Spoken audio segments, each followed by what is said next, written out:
नमस्कार दोस्तों, मैं वैभव एक बार फिर से आप सभी का स्वागत करता हूं आपके अपने YouTube चैनल टारगेट सरकारी नौकरी पर। तो आप सभी का स्वागत है। Very very good evening guys. जल्दी से सारे लोग आ जाइए। फिर आज के सेशन की हम लोग शुरुआत करेंगे। 100 बहुत ही इंपॉर्टेंट MCQs को डिस्कस करेंगे जो कि आपके UPP एग्जाम 2023 के लिए काफ़ी इंपॉर्टेंट होने वाले हैं। तो जल्दी से सारे लोग आ जाओ और सेशन को एक बार सभी लोग लाइक कर दो, सेशन को एक बार आप लोग शेयर कर दो। आज के सेशन में हम लोग 100 जीके के बहुत ही GS के बहुत इंपॉर्टेंट MCQs को करने वाले हैं। तो जल्दी से सारे लोग आ जाइए। चलिए शुरू करते हैं आज के सेशन को।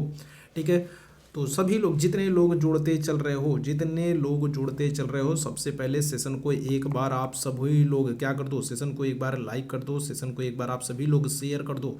और जो लोग पहली बार हो चैनल को सभी लोग सब्सक्राइब कर लो। ठीक है, सब्सक्राइब कर लो। 100 बहुत ही इंपॉर्टेंट जो है GS के क्वेश्चंस को हम लोग करने वाले हैं जो कि आपके UPP एग्जाम 2023 के लिए काफ़ी महत्वपूर्ण होने वाले हैं। तो जल्दी से इस काम को सभी लोग कर दीजिए। इसके बाद हम लोग शुरू करते हैं आज के सेशन को। किस मुगल बादशाह को जिंदा पीर कहा जाता है? तो करेक्ट आंसर क्या हो जाएगा? तो ये हो जाएंगे हमारे औरंगजेब को। ठीक है, औरंगजेब को जिंदा पीर कहा जाता है। ऑप्शन पहले प्रश्न का ऑप्शन सी यहाँ पर बिल्कुल करेक्ट हो जाएगा। दूसरे प्रश्न की बात करेंगे। देखिए 100 क्वेश्चंस हम लोग करने वाले हैं और जल्दी जल्दी करने वाले हैं, इसलिए किसी भी क्वेश्चन के बारे में हम लोग बहुत ज़्यादा डिस्कस नहीं करेंगे, सीधे क्वेश्चंस और आंसर्स को देखते चलेंगे। ठीक है, तो दिल्ली सल्तनत में सबसे लंबे समय तक किस राजवंश ने शासन किया है? देखो सबसे लंबे समय तक पूछ रहा है तो सबसे लंबे समय तक शासन किया है किसने? तुगलक वंश ने। और सबसे कम अगर पूछ लेगा तो सबसे कम किस राजवंश ने?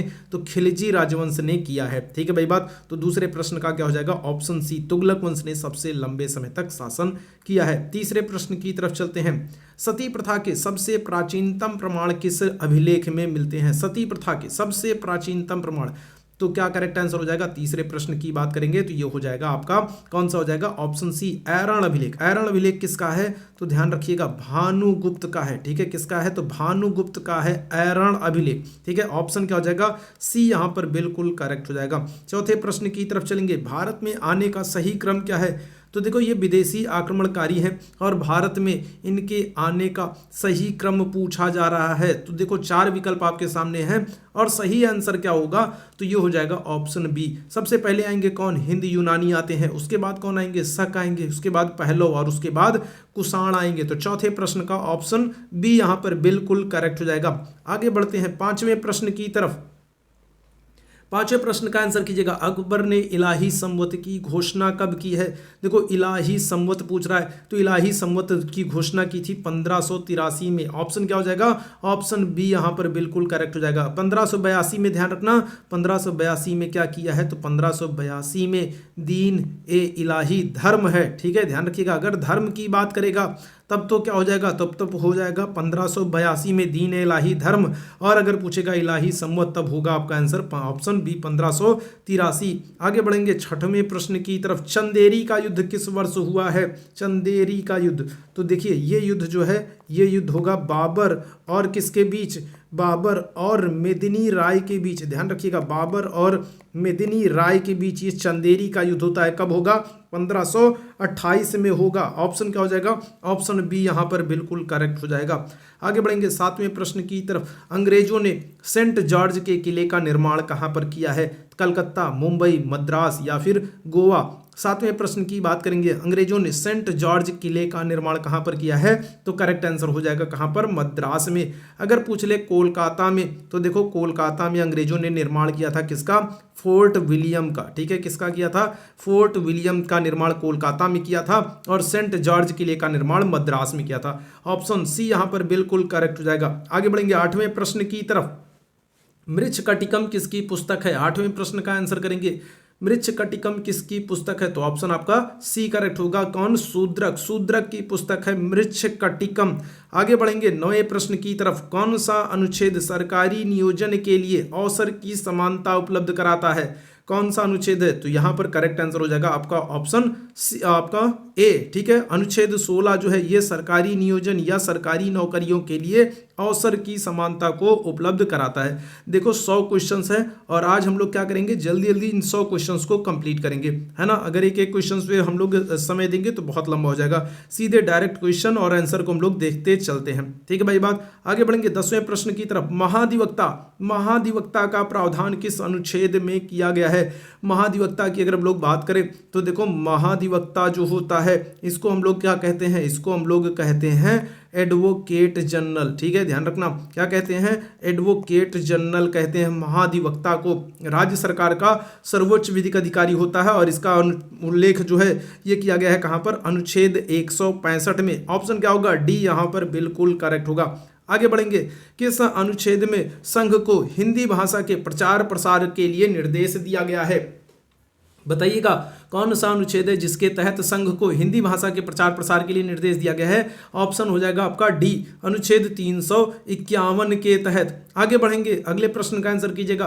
किस एक्ट से गवर्नर जनरल को भारत का गवर्नर जनरल बना दिया गया। किस एक्ट से जो बंगाल का गवर्नर जनरल होता था उसको भारत का गवर्नर जनरल बना दिया गया। तो करेक्ट आंसर हो जाएगा आपका ऑप्शन बी, 1833 के एक्ट से बंगाल के गवर्नर जनरल को भारत का गवर्नर जनरल बना दिया गया। और जो पहला व्यक्ति होगा वो कौन होगा, तो वो होगा विलियम बेंटिक। ध्यान रखिएगा, विलियम बेंटिक पहला व्यक्ति है जो भारत का गवर्नर जनरल बनेगा। आगे बढ़ेंगे अगले प्रश्न की तरफ। 13वें प्रश्न का आंसर कीजिएगा। अगस्त प्रस्ताव किसके समय में आया है, ठीक है, कब आया है भाई बताना है आपको। अगस्त प्रस्ताव तो देखो ये आया है लिनलिथगो के समय में, ठीक है, लॉर्ड लिनलिथगो के समय में अगस्त प्रस्ताव आया है 1940 में। ऑप्शन आपका ए यहां पर बिल्कुल करेक्ट हो जाएगा। अगले प्रश्न की तरफ चलेंगे। अजंता की गुफाओं का निर्माण किस काल में हुआ है। तो देखो अजंता की गुफा की बात करेंगे तो इसका निर्माण हुआ है कब, गुप्त काल में हुआ है। गुप्त काल में अजंता की जो गुफा संख्या 16 है और जो गुफा संख्या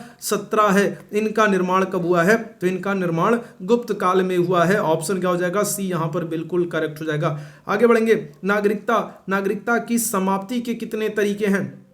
देखो यहां पर नागरिकता की समाप्ति के तरीके पूछ रहा है तो समाप्ति के तरीके हैं 3। अगर पूछ ले नागरिकता प्राप्त करने के तरीके तो प्राप्त करने के तरीके हैं 5, ठीक है। नागरिकता के प्राप्त करने के तरीके 5 हैं लेकिन समाप्त होने के तरीके 3 हैं। ध्यान रखना, नागरिकता का किस भाग में उल्लेख है, तो भाग 2 में उल्लेख है नागरिकता का। और कहां से लिया गया है, तो यूके, इंग्लैंड, ग्रेट ब्रिटेन से लिया गया है नागरिकता को। आगे बढ़ेंगे अगले प्रश्न की तरफ। राज्य पुनर्गठन आयोग के अध्यक्ष कौन थे। 16वें प्रश्न का आंसर करना है, राज्य पुनर्गठन आयोग। तो देखो ये आयोग जो है ये आया था 1953 में। राज्य पुनर्गठन आयोग आया था 1953 में आया था और इसके जो अध्यक्ष हैं ये कौन है, ये है फजल अली। ध्यान रखिएगा, राज्य पुनर्गठन आयोग के अध्यक्ष फजल अली हैं। 1953 में ये आयोग आया था। आगे बढ़ेंगे अगले प्रश्न की तरफ। विधवा पुनर्विवाह अधिनियम किस वर्ष पास हुआ है। विधवा पुनर्विवाह अधिनियम, तो क्या करेक्ट आंसर होगा। देखो इस विधवा पुनर्विवाह अधिनियम के लिए किसने प्रयास किया था, तो ये किया था ईश्वर चंद्र विद्यासागर हैं, ठीक है, ध्यान रखिएगा, ईश्वर चंद्र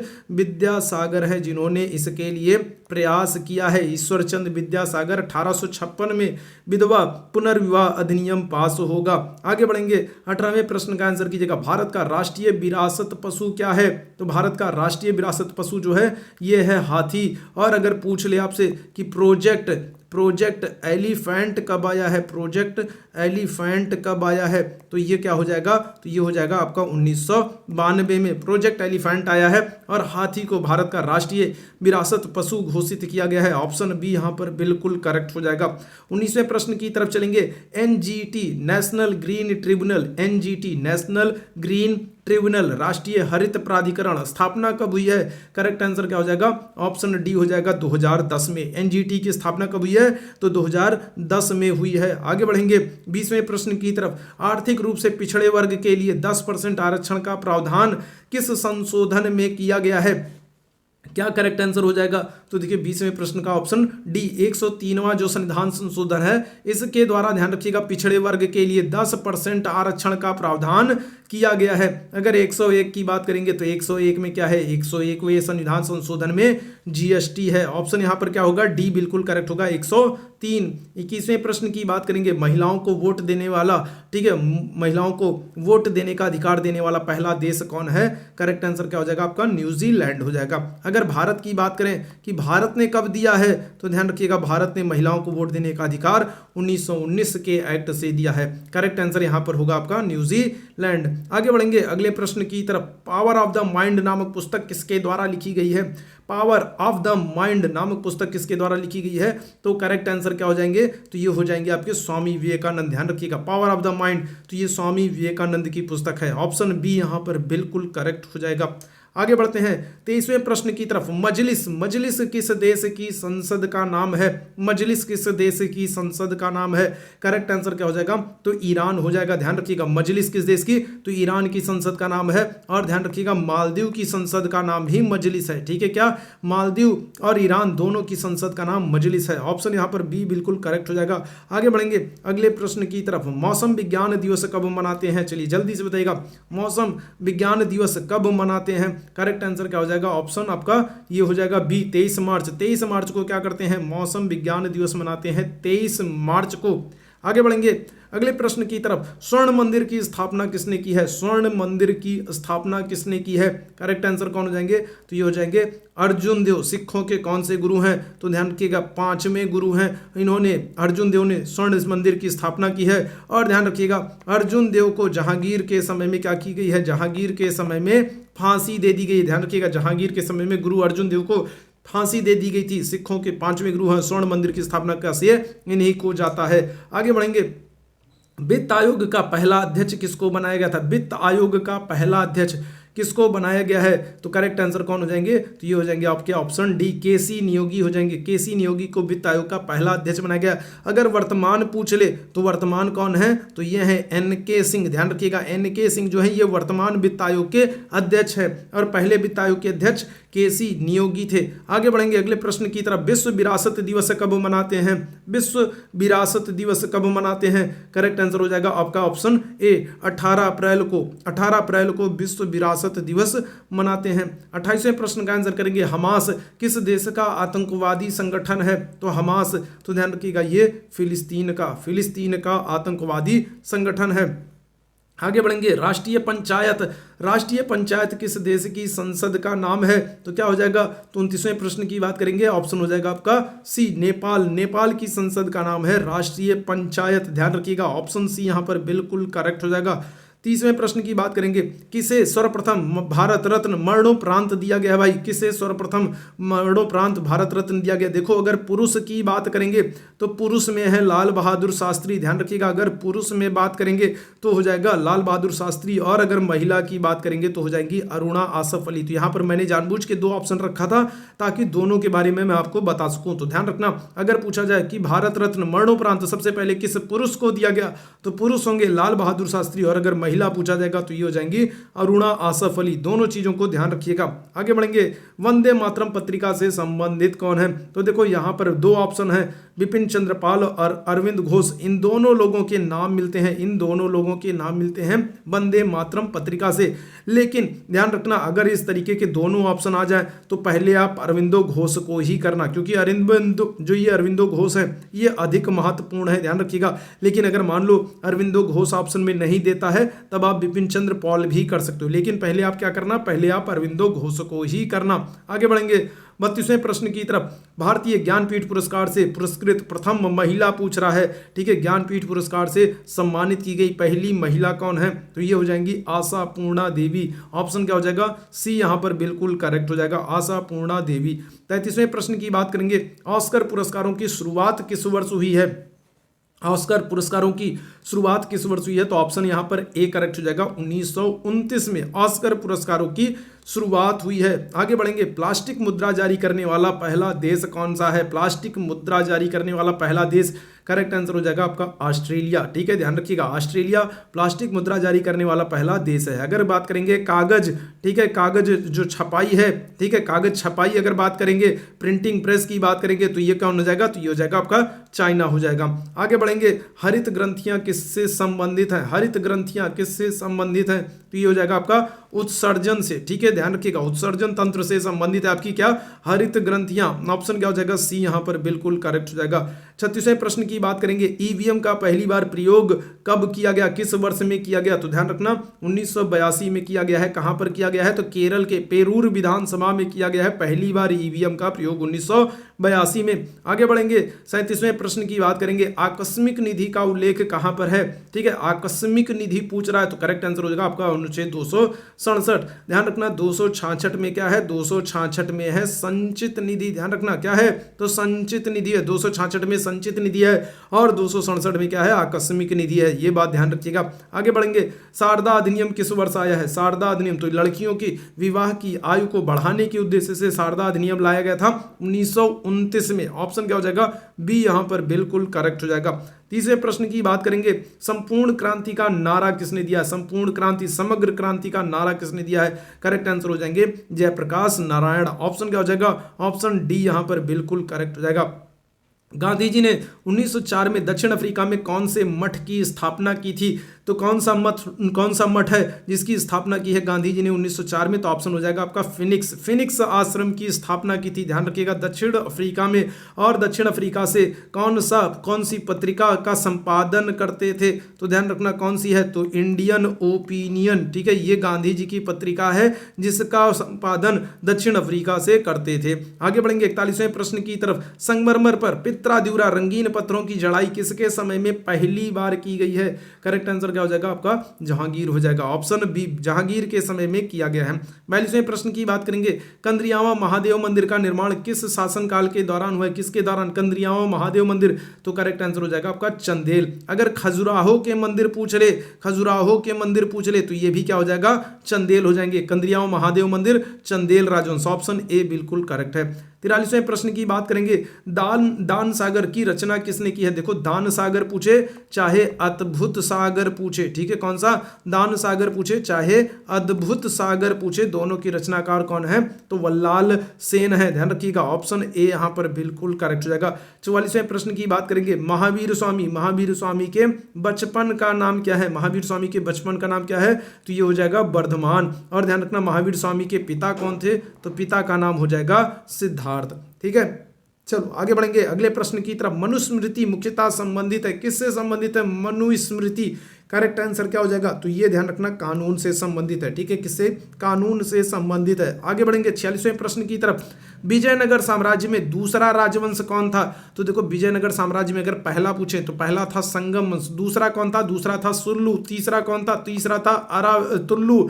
और चौथा राजवंश जो था वो कौन था? अराविडू। ध्यान रखिएगा विजयनगर साम्राज्य में दूसरा जो राजवंश था वो कौन था? तो पहला राजवंश था संगम, दूसरा कौन था? सुल्लू, तीसरा कौन था? तुल्लू, चौथा कौन था? अराविडू। ध्यान रखना तो दूसरा सुल्लू वंश हमारा करेक्ट आंसर होगा। संगम युग में प्रमुख राजवंशों में कौन शामिल नहीं था?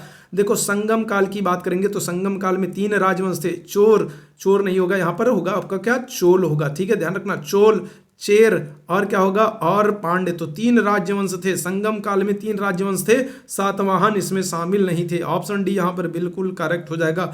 48वें प्रश्न की बात करेंगे, सुल्तानगढ़ी का मकबरा किसका है? सुल्तानगढ़ी का मकबरा तो करेक्ट आंसर हो जाएगा ये नासिरुद्दीन महमूद का है। ठीक है, किसका? नासिरुद्दीन महमूद का मकबरा है सुल्तानगढ़ी। आगे बढ़ते हैं 49वें प्रश्न की बात करते हैं, कुतुब मीनार की कितनी मंजिलें हैं? कुतुब मीनार में अगर बात करें कुल कितनी मंजिलें हैं तो 5 मंजिलें हैं। कुतुब मीनार में 5 मंजिलें हैं। ध्यान रखिएगा निर्माण कौन करेंगे? तो निर्माण कराएंगे कुतुबुद्दीन ऐबक। ऑप्शन ए यहां पर बिल्कुल करेक्ट है। आगे बढ़ते हैं, औरंगजेब ने जजिया कर कब लगवाया था? औरंगजेब की बात करें जिनको हम लोग किसके नाम से, जिनको हम लोगों ने बात की है अभी, जिंदा पीर के नाम से जाना जाता है। औरंगजेब को जिंदा पीर के नाम से जाना जाता है। इन्होंने जजिया कर कब लगवाया है? 1679 में लगाया। ऑप्शन क्या हो जाएगा? सी यहां पर बिल्कुल करेक्ट हो जाएगा। ठीक है भाई बात, तो ये थे ये 50 बहुत इंपॉर्टेंट जीके जीएस के क्वेश्चंस को हम लोगों ने फटाफट डिस्कस किया। अभी तक जितने लोगों ने सेशन को लाइक नहीं किया, सेशन को शेयर नहीं किया, लाइक शेयर कर दो जल्दी से। सेशन को क्या कर दो? लाइक और शेयर कर दो। जो लोग पहली बार हो चैनल को सब्सक्राइब कर लो। अभी हम लोग 50 और क्वेश्चंस को करने वाले हैं। 100 क्वेश्चंस को हम लोग फटाफट देखने वाले हैं, रिवाइज करने वाले हैं। तो जल्दी से सेशन को अभी तक जितने लोगों ने लाइक शेयर नहीं किया, लाइक शेयर कर दो, सब्सक्राइब कर लो पहली बार। चलिए आगे बढ़ते हैं अगले प्रश्न की तरफ। 51वें प्रश्न का आंसर कीजिएगा, कौन सा गवर्नर जनरल स्वयं को बंगाल का शेर कहता था? तो क्या हो जाएगा करेक्ट आंसर? तो ये हो जाएगा लॉर्ड वेलेस्ली। वेलेस्ली जो है ये सहायक संधि के लिए जाना जाता है। विलेजली जो है ये सहायक संधि के लिए जाना जाता है और स्वयं को क्या कहता था, बंगाल का शेर कहता था। आगे बढ़ेंगे अगले प्रश्न की तरफ। निम्नलिखित में से कौन ज्ञान के सिद्धांत पर बल देता है? तो क्या होगा, योग दर्शन, वेदांत दर्शन, सांख्य दर्शन या फिर उपनिषद। करेक्ट आंसर क्या हो जाएगा, उपनिषद हो जाएगा, जो क्या करता है, जो ज्ञान के सिद्धांत पर बल देता है। आगे बढ़ेंगे टालमी। टालमी की पुस्तक का नाम क्या है? टालमी की अगर हम लोग पुस्तक की बात करेंगे तो टालमी की पुस्तक हो जाएगी ज्योग्राफी। नेचुरल हिस्टोरिका अगर हम लोग बात करें तो नेचुरल हिस्टोरिका जो है ये प्लिनी की पुस्तक हो जाएगी। हिस्टोरिका अगर हम लोग बात करें तो हेरोडोटस की पुस्तक हो जाएगी। हेरोडोटस की पुस्तक है हिस्टोरिका, और हेरोडोटस को इतिहास का पिता भी कहा जाता है। ध्यान रखिएगा, हेरोडोटस को इतिहास का पिता भी कहा जाता है। इनकी पुस्तक है हिस्टोरिका, प्लिनी की पुस्तक है नेचुरल हिस्टोरिका, और टालमी की पुस्तक है ज्योग्राफी। आगे बढ़ेंगे अगले प्रश्न की तरफ। 54वें प्रश्न का आंसर करेंगे। जैनियों ने अपना उपदेश किस भाषा में दिया है? तो जैनियों की बात हो रही है तो जैनियों ने अपना उपदेश प्राकृत भाषा में दिया। ध्यान रखना, किसमें, प्राकृत भाषा में दिया है। ऑप्शन क्या हो जाएगा, बी यहां पर बिल्कुल करेक्ट हो जाएगा। आगे बढ़ेंगे 55वें प्रश्न की तरफ। चंद्रगुप्त मौर्य श्रवणबेलगोला कर्नाटक किसके साथ गए थे? तो क्या हो जाएगा, 55वें प्रश्न की बात करें, चंद्रगुप्त मौर्य श्रवणबेलगोला जाते हैं, जैन धर्म ग्रहण कर लेते हैं। ध्यान रखिएगा, चंद्रगुप्त मौर्य अपने अंतिम समय में जैन धर्म ग्रहण कर लेते हैं। और किसके साथ गए थे? तो भद्रबाहु के साथ गए थे। ऑप्शन डी यहां पर बिल्कुल करेक्ट होगा। 56वें प्रश्न की बात करेंगे। महात्मा बुद्ध की मृत्यु किस रूप में जानी जाती है? महात्मा बुद्ध की मृत्यु को क्या कहते हैं? तो मृत्यु को कहते हैं महापरिनिर्वाण। ध्यान रखिएगा, क्या कहते हैं, महापरिनिर्वाण कहते हैं। और जो इन्होंने पहला उपदेश दिया था सारनाथ में, कहाँ उपदेश दिया था? तो महात्मा बुद्ध ने पहला उपदेश दिया था सारनाथ में। और जो पहला उपदेश दिया है उस उपदेश को क्या कहते हैं? तो उसको कहते हैं धर्म चक्र प्रवर्तन। आगे बढ़ेंगे अगले प्रश्न की तरफ। कुणिक किसका उपनाम है? कुणिक किसका उपनाम है? तो करेक्ट आंसर हो जाएगा आपका ऑप्शन सी, अजातशत्रु का। ठीक है, अजातशत्रु का उपनाम क्या है? तो ये है कुणिक। आगे बढ़ेंगे 58वें प्रश्न की तरफ। अशोक का कौन सा अभिलेख है जिसके ऊपर मोर का चित्र बना है? तो अशोक का कौन सा अभिलेख है? तो ये हो जाएगा लौरिया नंदन अभिलेख। ध्यान रखिएगा, कौन सा? लौरिया नंदनगढ़ अभिलेख जो है, ठीक है, इसके ऊपर मोर का चित्र बना है। आगे बढ़ेंगे, आगे बढ़ते हैं। पौतवाध्यक्ष, पौतवाध्यक्ष किस विभाग का अधिकारी होता था? तो क्या हो जाएगा करेक्ट आंसर? तो ये हो जाएगा ऑप्शन सी, मापतौल विभाग का अधिकारी होता था पौतवाध्यक्ष। आगे बढ़ते हैं 60वें प्रश्न की बात करेंगे। शुंग वंश के दौरान किस धर्म का विकास होता है? करेक्ट आंसर हो जाएगा आपका जो है भागवत धर्म। और ध्यान रखना, संग वंश, जो शुंग वंश है, शुंग वंश के संस्थापक कौन है? तो ये है पुष्यमित्र। ध्यान रखिएगा, कौन है? तो पुष्यमित्र। और पुष्यमित्र के दरबार में ही निवास करते थे कौन? पतंजलि। पतंजलि जो है ये पुष्यमित्र के दरबार में, पुष्यमित्र शुंग के दरबार में निवास करते थे। और शुंग वंश के दौरान भागवत धर्म का विकास होगा। आगे बढ़ेंगे 61वें प्रश्न की तरफ। किस राजवंश का प्रतीक चिन्ह, किस राजवंश का प्रतीक चिन्ह धनुष था? तो करेक्ट आंसर क्या हो जाएगा? तो ये हो जाएगा आपका चेर हो जाएगा। ध्यान रखिएगा, चेर राजवंश का जो प्रतीक चिन्ह था ये क्या था? तो ये था धनुष। ठीक है, चलिए ऑप्शन बी बिल्कुल करेक्ट होगा। 62वें प्रश्न की बात करेंगे। गुप्त काल में बने मंदिरों की शैली क्या है? गुप्त काल में जो मंदिर बनेंगे उनकी शैली क्या है? तो ऑप्शन हो जाएगा ए, नागर शैली। ध्यान रखिएगा, उत्तर भारत में जो भी मंदिर बनते थे उनकी शैली नागर शैली होती थी। तो गुप्त काल में उत्तर भारत में मंदिर बनेंगे और उनकी शैली है नागर शैली। आगे बढ़ते हैं अगले प्रश्न की तरफ। विक्रमशिला विश्वविद्यालय का निर्माण किसने कराया है? विक्रमशिला विश्वविद्यालय, तो ये हो जाएगा आपका ऑप्शन सी, धर्मपाल। धर्मपाल ने विक्रमशिला विश्वविद्यालय की स्थापना कराई है। आगे बढ़ते हैं। किस सुल्तान ने घड़ी कर लगवाया? ध्यान रखिएगा, किस सुल्तान ने? तो ध्यान रखना, घड़ी कर जो लगवाया था ये लगवाया था अलाउद्दीन खिलजी ने। ठीक है, किसने? तो अलाउद्दीन खिलजी ने घड़ी कर और कौन सा? घड़ी कर और चरी कर लगवाया था। घड़ी कर और चरी कर ये दोनों कर लगवाया था किसने? अलाउद्दीन खिलजी ने। ऑप्शन ए यहां पर बिल्कुल करेक्ट है। आगे बढ़ेंगे। डाक व्यवस्था प्रारंभ करने वाला पहला सुल्तान कौन था? पहला सुल्तान कौन है जिसने डाक व्यवस्था का विधिवत बढ़िया से जो है शुरुआत कराया है? तो कौन होगा? तो ये हो जाएगा आपका गयासुद्दीन तुगलक। ऑप्शन क्या हो जाएगा? ऑप्शन डी यहां पर बिल्कुल करेक्ट हो जाएगा। डाक व्यवस्था की शुरुआत करने वाला। बहमनी साम्राज्य की स्थापना किस वर्ष हुई है? बहमनी साम्राज्य की स्थापना तो 1347 में अलाउद्दीन बहमन शाह बहमनी साम्राज्य की स्थापना करेगा। ऑप्शन सी यहां पर बिल्कुल करेक्ट हो जाएगा। आगे बढ़ेंगे। पुराना किला का निर्माण किसने कराया है? तो हुमायूं, अकबर, शेरशाह, शाहजहां कौन होंगे? पुराना किला, तो ध्यान रखिएगा ये हो जाएगा करेक्ट आंसर हमारा शेरशाह। शेरशाह ने पुराने किले का निर्माण निर्माण कराया है। आगे बढ़ेंगे 68वें प्रश्न की तरफ। नौरोज त्योहार पर रोक किसने लगवाई है? पारसी नौरोज त्योहार, तो इन पर रोक किसने लगवाई है? करेक्ट आंसर हो जाएगा आपका औरंगजेब। औरंगजेब पर रोक लगवाई, औरंगजेब ने लगवाई है रोक पारसी नौरोज त्योहार पर। आगे बढ़ेंगे, पाइक विद्रोह किस वर्ष हुआ है? पाइक विद्रोह, अगर बात करें ये विद्रोह कहां पर हुआ है, तो देखो पाइक विद्रोह जो है ये हुआ है उड़ीसा में। और कब हुआ है? तो 1817 में पाइक विद्रोह हुआ था, 1817 में उड़ीसा राज्य में। आगे बढ़ते हैं 70वें प्रश्न की तरफ। कागज बनाने की कला का विकास सर्वप्रथम कहां पर हुआ है? तो कागज बनाने की कला, इसका देखिए आंसर आज ही के सेशन मैंने बताया आपको, कहां पर? चीन में। ठीक है, कागज बनाने की कला और प्रिंटिंग प्रेस की बात करेंगे, छपाई खाने की बात करेंगे, तो ये सब विकास होगा कहां पर? चीन में। ऑप्शन डी यहां पर बिल्कुल करेक्ट है। भाषाई प्रांत आयोग का गठन कब किया गया? भाषाई प्रांत आयोग अगर हम लोग बात करेंगे तो 1947 में। ध्यान रखना किसकी अध्यक्षता में? तो एस के धर की अध्यक्षता में, एस के धर की अध्यक्षता में 1947 में भाषाई प्रांत आयोग का गठन किया गया। ऑप्शन बी यहां पर बिल्कुल करेक्ट हो जाएगा। संसद के कुल सत्रों की संख्या कितनी है? संसद के कुल कितने सत्र होते हैं? तो ध्यान रखना 3 सत्र होते हैं। कौन कौन से? बजट सत्र हो गया आपका, मानसून सत्र हो गया और फिर आपका शीतकालीन सत्र हो गया। ध्यान रखना, तो 3 सत्र होते हैं। संसद के कुल कितने? 3 सत्र होते हैं। आगे बढ़ेंगे अगले प्रश्न की तरफ। किस राज्य ने सर्वप्रथम लोकायुक्त अधिनियम को लागू किया है? तो कौन सा राज्य है जिसने सर्वप्रथम लोकायुक्त अधिनियम को? तो वही हो जाएगा आपका महाराष्ट्र। महाराष्ट्र ने सर्वप्रथम लोकायुक्त अधिनियम को लागू किया है। आगे बढ़ेंगे, बेल्लौर का सिपाही विद्रोह ये कब हुआ है? बेल्लौर का सिपाही विद्रोह, तो करेक्ट आंसर हो जाएगा आपका 1806 में बेल्लौर का सिपाही विद्रोह होगा। जिसमें क्या होगा? जिसमें माथे पर चंदन लगाना, ठीक है, माथे पर चंदन लगाना, कान में कुंडल पहनना, ठीक है, जो है माथे पर चंदन लगाना, कान में कुंडल पहनना, सिर पे पगड़ी पहनना, इन सारी चीजों पर प्रतिबंध लगा दिया गया था और इसी वजह से 1806 में बेल्लौर का सिपाही विद्रोह होता है। आगे बढ़ेंगे 75वें प्रश्न की तरफ। तमाशा किस राज्य का लोक नाट्य है? तो तमाशा, ध्यान रखिएगा, करेक्ट आंसर होगा हमारा महाराष्ट्र। महाराष्ट्र का लोक नृत्य है कौन सा? तमाशा। ऑप्शन बी यहां पर बिल्कुल करेक्ट है।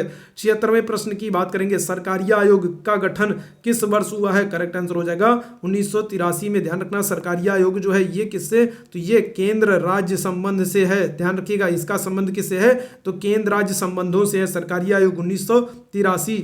आगे बढ़ते हैं 77वें प्रश्न की तरफ। राष्ट्रीय महिला आयोग की पहली महिला अध्यक्ष कौन है? राष्ट्रीय महिला आयोग की पहली महिला अध्यक्ष कौन है? तो करेक्ट आंसर हो जाएगा जयंती पटनायक। और अगर वर्तमान पूछ ले तो वर्तमान है रेखा शर्मा। वर्तमान कौन है? तो रेखा शर्मा है। और पहली अगर पूछ ले तो ये हो जाएंगी जयंती पटनायक। आगे बढ़ेंगे अगले प्रश्न की तरफ। भारतीय वनस्पति सर्वेक्षण संस्थान कहां पर है? भारतीय वनस्पति सर्वेक्षण संस्थान कहां पर है? करेक्ट आंसर हो जाएगा हमारा कोलकाता में। ठीक है, कहां पर है? तो कोलकाता में है। आगे बढ़ते हैं, ग्लोबल 500 पुरस्कार किस क्षेत्र में प्रदान किया जाता है? करेक्ट आंसर हो जाएगा पर्यावरण। ग्लोबल 500 पुरस्कार पर्यावरण के क्षेत्र में प्रदान किया जाता है। जेनेटिक कोड के जनक किसको माना जाता है? जेनेटिक कोड के जनक तो क्या हो जाएगा? तो करेक्ट आंसर हो जाएंगे हरगोविंद खुराना। क्या हो जाएंगे? हरगोविंद खुराना को जेनेटिक कोड का जनक माना जाता है। आगे बढ़ेंगे 81वें प्रश्न का आंसर कीजिएगा। कारगिल स्मृति दिवस कब मनाते हैं? करेक्ट आंसर हो जाएगा 26 जुलाई को। 26 जुलाई को कारगिल स्मृति दिवस मनाते हैं। राष्ट्रीय उपभोक्ता दिवस कब मनाते हैं? तो राष्ट्रीय उपभोक्ता दिवस मनाते हैं 24 दिसंबर को। ऑप्शन बी यहां पर बिल्कुल करेक्ट हो जाएगा। 83वें प्रश्न की बात करेंगे। लता मंगेशकर को भारत रत्न किस वर्ष प्रदान किया गया? करेक्ट आंसर हो जाएगा 2001 में। और ध्यान रखिएगा, इनको स्वर कोकिला भी कहा जाता था। ठीक है, क्या करते थे? तो इनको स्वर कोकिला भी कहा जाता था। लता मंगेशकर को 2001 में भारत रत्न से सम्मानित किया गया है। आगे बढ़ेंगे, कितनी नाव में कितनी बार किसकी रचना है? तो ध्यान रखिएगा, ये अज्ञेय की रचना है। ठीक है, किसकी रचना है? अज्ञेय की रचना है। कितनी नाव में कितनी बार, ठीक है, अज्ञेय की रचना है। आगे बढ़ेंगे 50वें प्रश्न की तरफ। अर्थशास्त्र के क्षेत्र में नोबेल पुरस्कारों की शुरुआत किस वर्ष हुई? करेक्ट आंसर क्या हो जाएगा? तो ऑप्शन यहां पर हो जाएगा बी 1968 में अर्थशास्त्र के क्षेत्र में नोबेल पुरस्कार जो है ये प्रारंभ किया जाएगा। और पहली बार कौन सा भारतीय है? तो ध्यान रखना, ये कौन होंगे? तो ये हैं अमर्त्य सेन। अमर्त्य सेन जो हैं ये पहले भारतीय हैं, अर्थशास्त्री हैं जो 1998 में क्या करेंगे? नोबेल पुरस्कार जीतेंगे। अमर्त्य सेन पहले भारतीय अर्थशास्त्री हैं जो क्या करेंगे? जो अर्थशास्त्र में नोबेल पुरस्कार जीते हैं 1998 में। उबेर कप किससे संबंधित है? करेक्ट आंसर क्या होगा? Uber cup. तो ध्यान रखना, ये हो जाएगा आपका बैडमिंटन से, किससे? तो बेर कप बैडमिंटन से संबंधित है। आगे बढ़ते हैं। अंतर्राष्ट्रीय ओलंपिक समिति का मुख्यालय कहाँ है? अंतर्राष्ट्रीय ओलंपिक समिति का मुख्यालय, तो ध्यान रखना ये लुसाने स्विट्जरलैंड में है। ठीक है, कहाँ पर है? अंतर्राष्ट्रीय ओलंपिक समिति का मुख्यालय लुसाने स्विट्जरलैंड में है। ऑप्शन डी यहाँ पर बिल्कुल करेक्ट होगा। आगे बढ़ते हैं। रुधिर वर्ग की खोज किसने की है? रुधिर वर्ग की खोज किसने की है? तो ये हो जाएंगे लैंड स्टीनर। ठीक है, कौन हो जाएंगे? तो लैंड स्टीनर ने रुधिर वर्ग की खोज की है। आगे बढ़ेंगे। हमारे संविधान के अनुसार राज्यसभा का सदस्य का कार्यकाल, तो राज्यसभा के सदस्य का कार्यकाल क्या होता है? तो ध्यान रखना प्रत्येक 6 वर्ष पर समाप्त हो जाता है। राज्यसभा के जो सदस्य हैं उनका कार्यकाल क्या होगा? तो प्रत्येक 6 वर्ष पर समाप्त हो जाता है। आगे बढ़ेंगे। एक विधेयक जो संसद में प्रस्तुत किया जाता है कौन सी क्रिया के बाद अधिनियम बन जाता है? तो ध्यान रखना कब हो जाएगा भाई, कब हो जाएगा? तो जब राष्ट्रपति इस पर अपनी सहमति दे देता है। जब क्या हो जाएगा? जब राष्ट्रपति किसी विधेयक पर अपनी सहमति दे देता है तब वह विधेयक क्या हो जाएगा? अधिनियम बन जाएगा। ऑप्शन बी यहाँ पर बिल्कुल करेक्ट होगा। आगे बढ़ेंगे।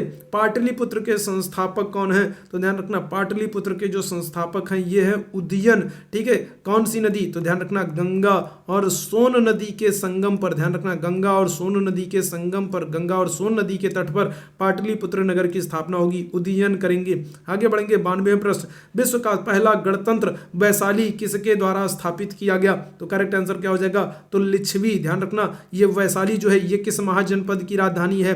तो वज्जी महाजनपद की राजधानी है। ठीक है, कौन सी? तो वज्जी महाजनपद की राजधानी है वैशाली। और यहाँ पर कौन? लिच्छवी लोग रहते थे। तो ऑप्शन डी यहाँ पर बिल्कुल करेक्ट हो जाएगा। 93वें प्रश्न की बात करेंगे। वीर बाल दिवस कब मनाते हैं? तो गुरु गोविंद सिंह के जो पुत्र थे उनको औरंगजेब ने दीवाल में चुनवा दिया था और उनकी शहादत की याद में, ध्यान रखना, हर साल 26 दिसंबर को, कब? तो 26 दिसंबर को वीर बाल दिवस के रूप में मनाया जाता है। ऑप्शन बी यहाँ पर बिल्कुल करेक्ट है। आगे बढ़ेंगे 94वें प्रश्न की तरफ। गणतंत्र दिवस 2023 में सर्वश्रेष्ठ झांकी किस राज्य की थी? तो करेक्ट आंसर क्या हो जाएगा? उत्तराखंड। गणतंत्र दिवस 2023 में समारोह में सर्वश्रेष्ठ जो झांकी है ये उत्तराखंड की थी। आगे बढ़ेंगे। 95वें प्रश्न आंसर कीजिएगा। हॉकी विश्व कप 2023 का आयोजन कहां पर किया गया है? करेक्ट आंसर हो जाएगा भारत में, अपने प्यारे भारत में हॉकी विश्व कप 2023 का आयोजन किया गया है। 96वें प्रश्न की तरफ चलते हैं। शांति निकेतन की स्थापना किसने की है? तो ध्यान रखना शांति निकेतन की स्थापना रविंद्रनाथ टैगोर ने की है। ठीक है, किसने की है? रविंद्रनाथ टैगोर ने कोलकाता में शांति निकेतन की स्थापना की है और ये यूनेस्को के द्वारा 41वां विश्व विरासत स्थल चुना गया है। ध्यान रखिएगा क्या किया गया है? तो 41वां विश्व विरासत स्थल जो है चुना गया है। किसको? शांति निकेतन को। ठीक है, शांति निकेतन विश्वविद्यालय जिसकी स्थापना किसने की है? रविन्द्रनाथ टैगोर ने की है। आगे बढ़ेंगे 97वें प्रश्न की तरफ। अच्छा, यहां पर देखते हैं। तो रविन्द्रनाथ टैगोर के पिता देवेंद्रनाथ टैगोर ने 1863 में 7 एकड़ जमीन पर एक आश्रम की स्थापना की थी। रविन्द्रनाथ टैगोर ने 1901 में यहां पर एक स्कूल खोला और इसी स्कूल को 1921 में क्या होगा? विश्वविद्यालय का दर्जा मिलेगा। तो ये बात ध्यान रखिएगा। आगे बढ़ेंगे। विश्व रंगमंच दिवस कब मनाते हैं? विश्व रंगमंच दिवस तो 27 मार्च को विश्व रंगमंच दिवस मनाते हैं। ध्यान रखिएगा। अगर बात करें 24 मार्च को, तो 24 मार्च को टीबी तपेदिक या फिर क्षय रोग दिवस मनाते हैं। 24 मार्च को ध्यान रखिएगा क्या करते हैं? तो टीबी तपेदिक या क्षय रोग दिवस मनाते हैं। ठीक है, आगे बढ़ेंगे अगले प्रश्न की तरफ। 98वें प्रश्न का है। अच्छा, यहां पर देखो भाई, तो 27 मार्च रंगमंच दिवस मनाते हैं। 24 मार्च को टीबी तपेदिक या क्षय रोग दिवस मनाते हैं। 14 अप्रैल की बात करें तो 14 अप्रैल को भीमराव अम्बेडकर का जन्म दिवस है। और 18 अप्रैल की बात करें तो देखो विश्व धरोहर दिवस मनाया जाता है। ठीक है, आगे बात करते हैं। संयुक्त राष्ट्र ने अंतर्राष्ट्रीय बाजरा वर्ष किसको घोषित किया है? संयुक्त राष्ट्र ने जो है अंतर्राष्ट्रीय बाजरा वर्ष किसको घोषित किया है? तो ये हो जाएगा आपका 2023। ध्यान रखना क्या किया है? बाजरा वर्ष घोषित किया है। चलो आगे बढ़ेंगे अगले प्रश्न की तरफ। नेशनल पीपुल्स कांग्रेस किस देश की संसद का नाम है? करेक्ट आंसर क्या हो जाएगा आपका? चीन। ठीक है, क्या हो जाएगा? तो ये हो जाएगा आपका चीन। चीन की संसद का नाम है नेशनल पीपुल्स कांग्रेस। और बात करते हैं आज के 100वें प्रश्न की। अच्छा, यहां पर देख लो भाई, चीन की संसद का नाम नेशनल पीपुल्स कांग्रेस, पाकिस्तान की संसद का नाम नेशनल असेंबली, बांग्लादेश की संसद का नाम जातीय संसद और मजलिस ये मालदीव की संसद है और ईरान की संसद का नाम भी मालदीव है भाई। ठीक है भाई बात। और लास्ट क्वेश्चन की बात करते हैं, 100वें प्रश्न की बात करते हैं। राष्ट्रीय पुलिस पुलिस अकादमी ये कहाँ पर स्थित है? तो करेक्ट आंसर क्या हो जाएगा? ये हो जाएगा हमारा हैदराबाद। तो आज के सेशन में हम लोगों ने जल्दी फटाफट जो है जीके जीएस के 100 क्वेश्चंस को हम लोगों ने डिस्कस किया है। ठीक है, 100 क्वेश्चंस को डिस्कस किया है। अगर आपको सेशन पसंद आता है तो सेशन को क्या कर दें, सेशन को लाइक और शेयर करना बिल्कुल ना भूलें। जो लोग पहली बार है चैनल को सब्सक्राइब कर लें ताकि हम लोग आगे भी इस तरीके के आपके लिए सेशन लाते रहें। तो उम्मीद है सेशन आप लोगों को पसंद आया होगा। अभी के लिए मैं बस इतना ही करता हूं। थैंक यू सो मच आप सभी लोगों को मेरे साथ जुड़ने के लिए। गुड नाइट, शुभ रात्रि।